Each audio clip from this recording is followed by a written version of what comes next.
Thursday dinners at the Caldwells Charleston home had once been warm, a ritual of shared meals and easy laughter. Lately, they felt more like depositions. Every week, I sat in the same creaky oak chair I'd claimed since adolescence, while my family dissected my life like auditors poring over bad accounts. Victoria, poised as ever, carved her lemon chicken into perfect, symmetrical bites. I heard you turned down another job offer this week. Of course, in this house, privacy wasn't a right, it was gossip currency. It wasn't the right fit, I said, sipping iced tea, hoping the subject might drift elsewhere. The right fit? Daniel's laugh was a knife on glass. Lauren, you've rejected 5 offers in 3 months. At what point do you stop chasing some fantasy job and accept reality? Maybe when an offer is actually worth accepting, I replied, keeping my tone level though heat burned in my chest. Dad dropped his fork with a sharp clank, the sound echoing off the china cabinet.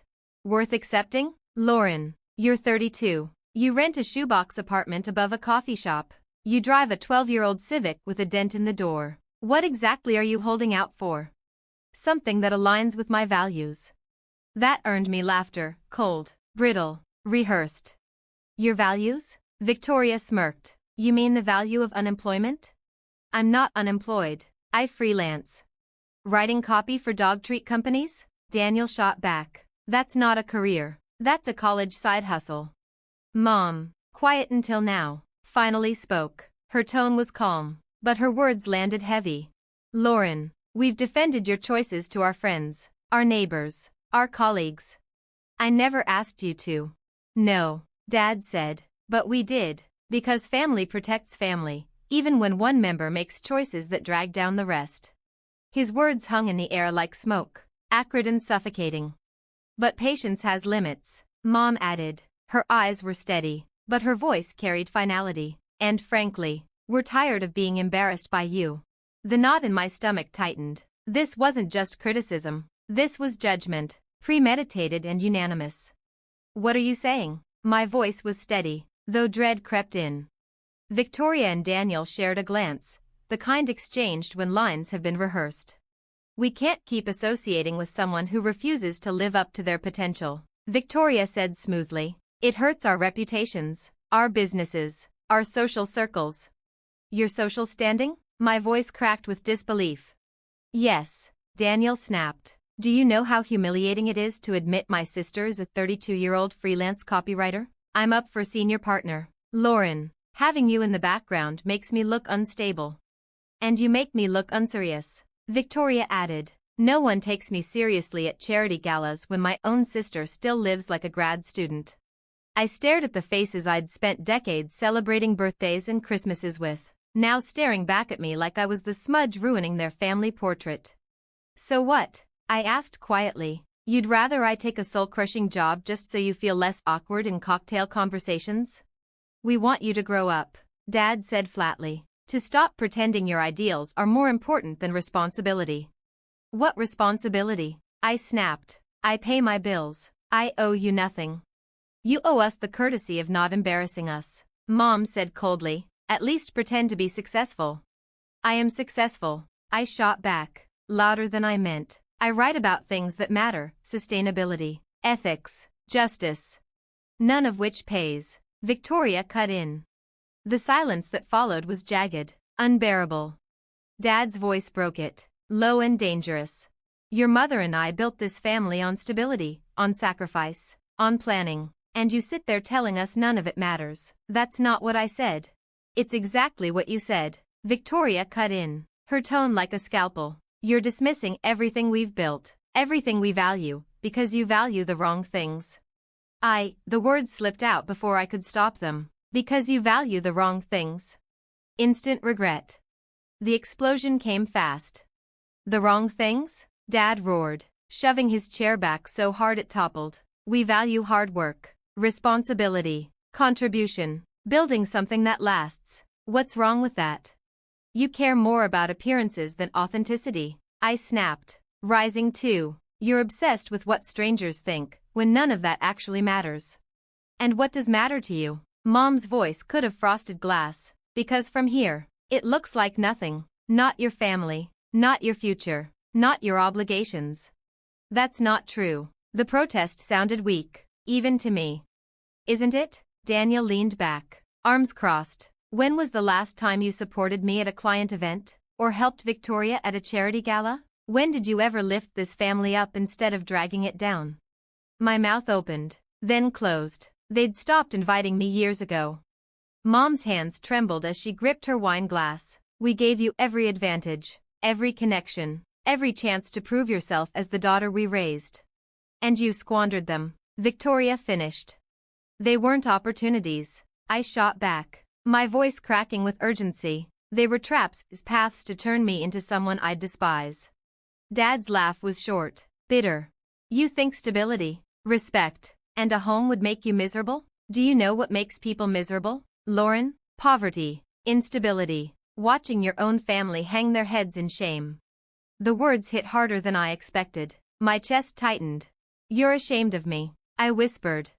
The silence that followed was thick, unbearable. Finally, Mom spoke. Her tone was calm, almost casual. You're officially dead to this family.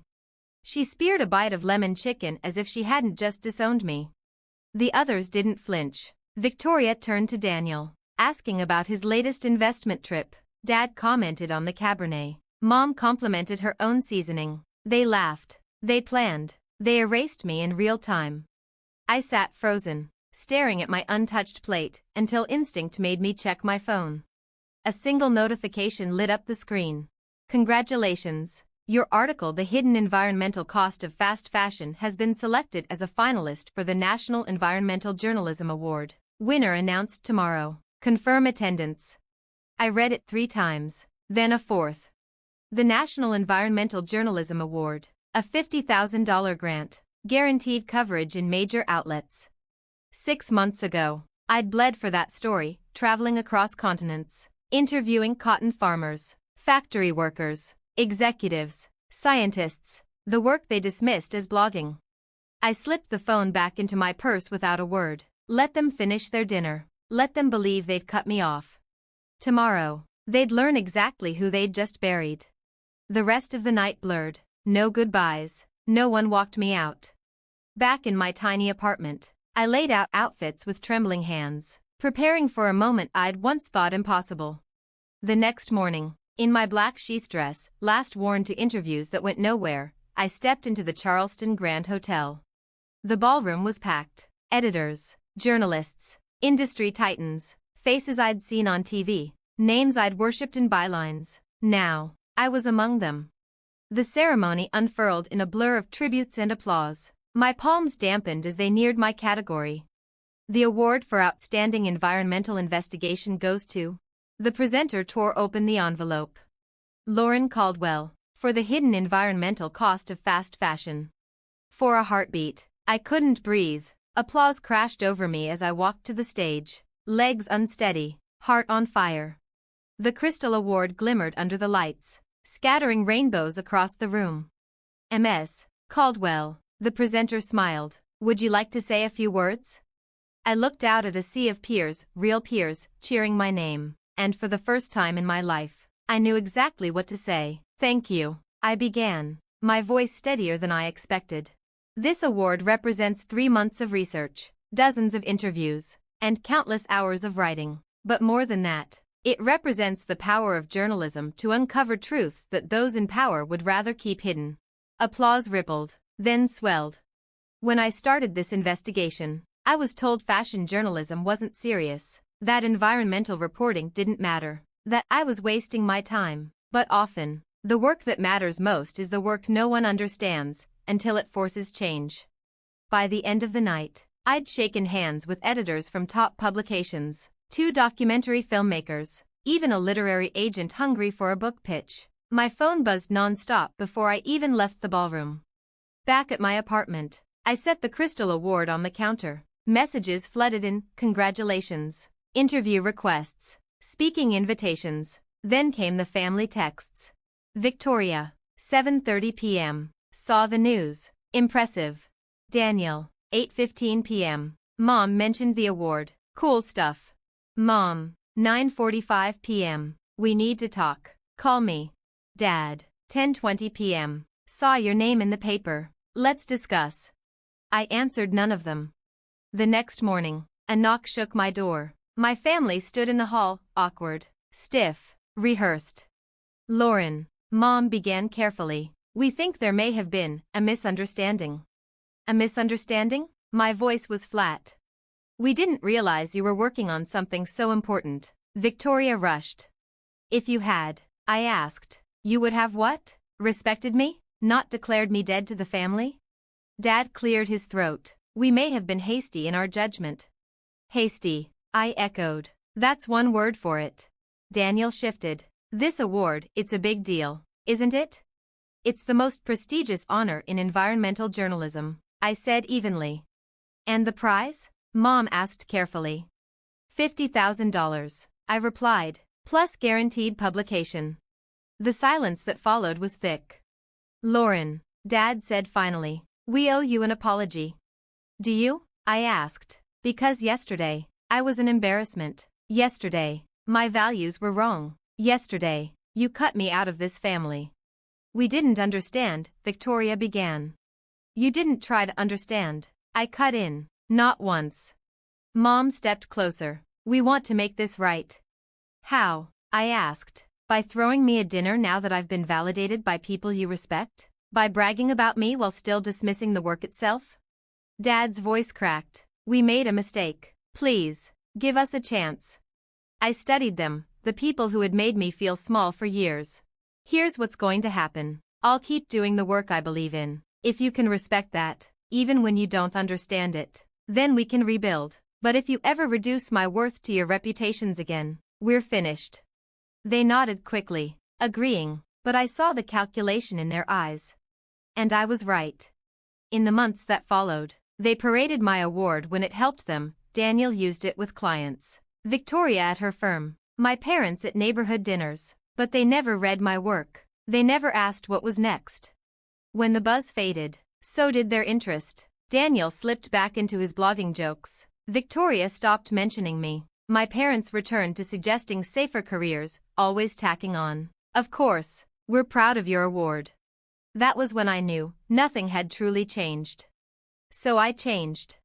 Using the connections I'd made, I accepted a staff position at Verdant Weekly, a leading environmental magazine, a real salary, benefits, work that mattered, and best of all, an office in Portland, Oregon, 3,000 miles from Charleston.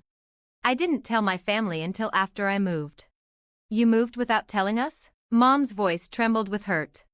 I'm 32, I reminded her. I don't need permission. But family dinner, Victoria started.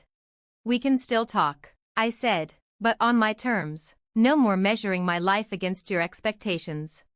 The conversations that followed were messy, but distance gave us what years of weekly dinners hadn't: perspective.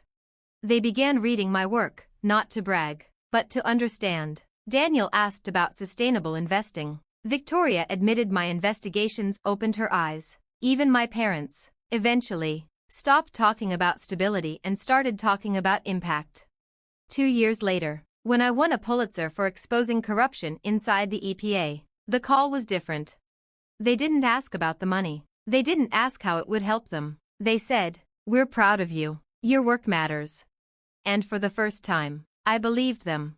The tiny apartment they mocked was long gone, replaced by a sunlit condo in Portland's Pearl District. The dented Civic replaced by a hybrid, and my once dismissed career had become both meaningful and secure. Sometimes you have to be pushed away from the table to finally claim your own seat in life. So here's my advice: never let someone else's limited vision define your worth. Set boundaries. Chase the work that lights you up, even when no one understands. Because sometimes rejection is the gift that frees you.